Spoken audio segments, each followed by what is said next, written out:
500 million free COVID tests right now up for grabs through the federal government. You can sign up on COVIDtests.gov. Denver 7's Ivan Rodriguez takes a look at how this influx of tests will impact Colorado.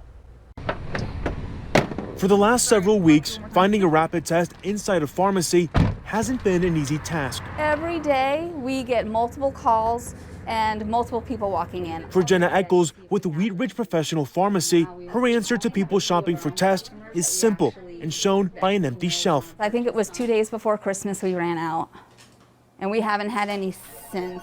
In fact, they had placed an order for about 300 tests that were supposed to be delivered last week until an email came in from their supplier. Our pre-allocated, pre-booked tests cannot be released to us or shipped to us because the federal government is allocating all tests. Meaning she and her customers will have to look elsewhere. It kind of enrages me a little bit because I just feel like our community needs it, and anytime the federal government wants to allocate it, I question where they're sending it, who's getting what they're allocating. At Capitol Heights Pharmacy in Denver, it's quite the opposite. Last week I got a couple thousand in, and we are down to about a little over a few hundred, so they're going. We could do that. As of last weekend, people who buy a test can also seek reimbursement from their insurance provider for at least $12 per test. I know it's not ideal to pay $32 for a pack of 2 tests, but at least you have them. When you're sick, you can use them, and then you can talk to your insurance company about getting that money back. For many who don't want to wait up to 12 days for their test to arrive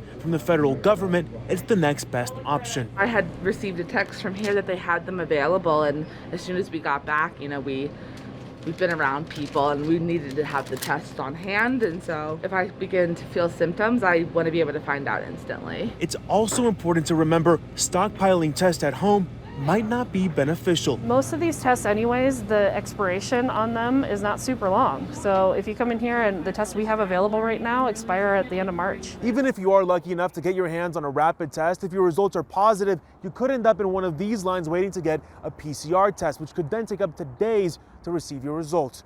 Ivan Rodriguez, Denver 7.